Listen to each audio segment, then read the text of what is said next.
Hello Virgo, kamusta? Tingnan na natin ano yung mga energies na posibleng paparating sa iyo itong remaining days ng May. Don't forget to like, follow, or subscribe if you're new here. Meron tayo ongoing promo sa ating mga reading services. Meron tayong 100 pesos off sa lahat ng reading services natin. So mga interested mag-book, mag-inquire, limited slots only lang yung promo na yan. PM na lang kayo sa aking official Facebook page. Sensyahan mo na Virgo kung may maririnig kang mga ingay kasi umuulan ng malakas dito.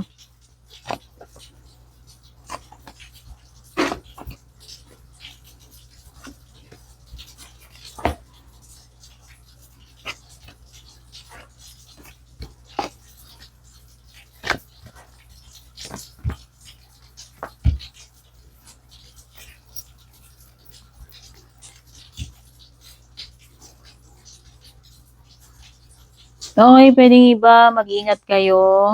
Hindi ko alam kung may mga naka-confine kayong kamag-anak, kakilala, or baka ikaw mismo. Kung hindi pa to nangyayari sa present, kung paparating pa lang yan, take care. Ingatan ng health, no? Kasi possible na mayroong mako-confine or magkakasakit. Sabihin na natin, staycation sa bahay dahil sumama pa pakiramdam, nagkasakit, or baka ma-admit sa hospital, no? At nakikita ko dito na magiging masayang-masaya ka, Virgo, dito sa paparating sa iyo. Meron kang happiness card. Basta, meron something paparating sa iyo na magiging very happy ka.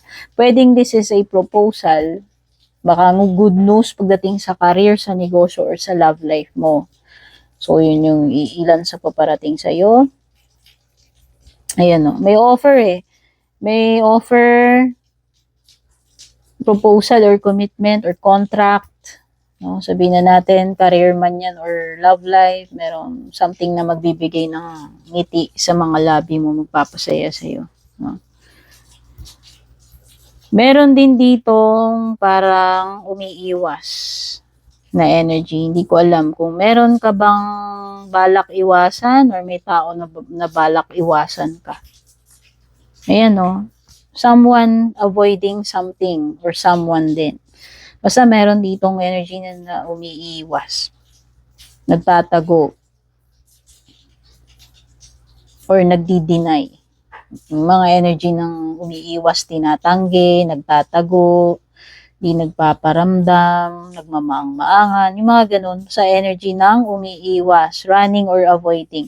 Kasi running or avoiding. Sabihin pwedeng tinatakasan, umiiwas, nagtatago pa lang, yan yung mga ganyan.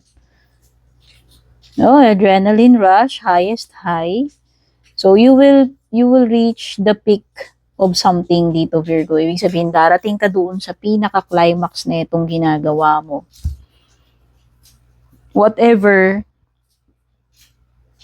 ito bago matapos ang May, meron ditong marireach niya yung peak. Ibig sabihin, peak, yung highest high, yung pinaka-climax. So, happiness, I guess, this is a good thing for you. Kasi magiging andun ka sa highest high eh. Ibig sabihin, andun ka sa pinakamagandang moment. Andun ka sa climax, no? Kaya this is a good thing na paparating sa iyo na ikaw ay truly ma-overjoyed, magiging very happy. Mag-ingat ka lang kasi may entrapment dito.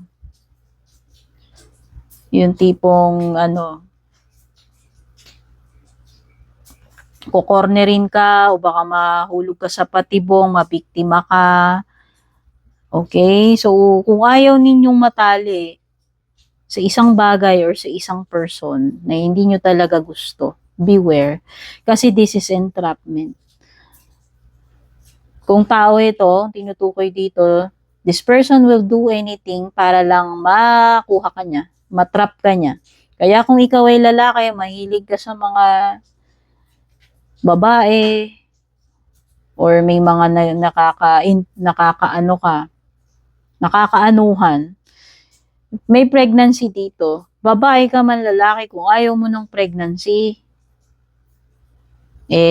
alam mo na yung gagawin mo, Virgo. Hindi na kita sasabihan kung adult ka na, matured ka na. Hindi lang ito pregnancy, pero binabanggit yung pregnancy. Kaya yung mga gustong magkaroon ng baby, this is a good sign, no? Iba-iba depende This could be good or bad para sa'yo. Kaya kung ikaw gusto mo nang maging mother, father, this is a good sign kasi pwedeng may pregnancy na paparating. Ngayon, kung ikaw naman ay single, ayaw mo pang mag-asawa, ayaw mo ng commitment, ayaw mo muna magkaanak, and then mag-ingat ka. No?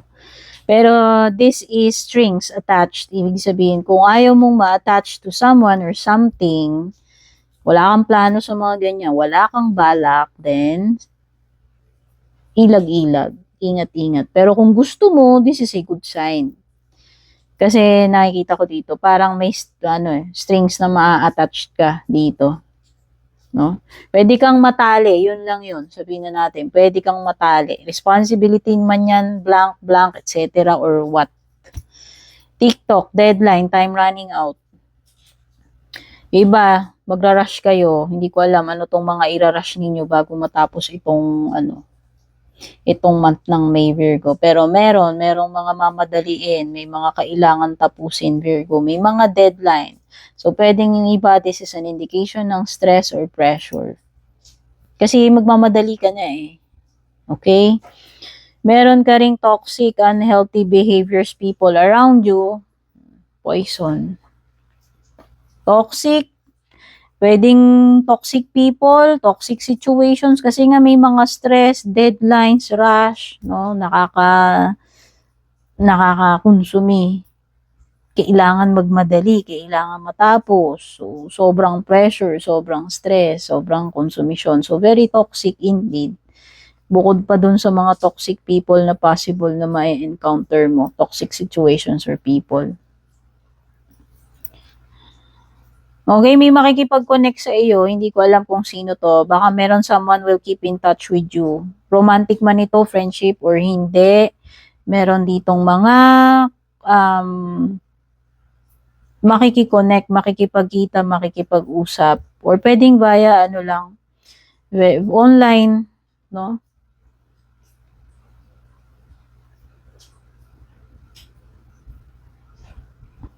Yan. May mga hindi ko alam kung makaka-receive kayo ng video call sa FB or kung ano man yan. Basta meron ditong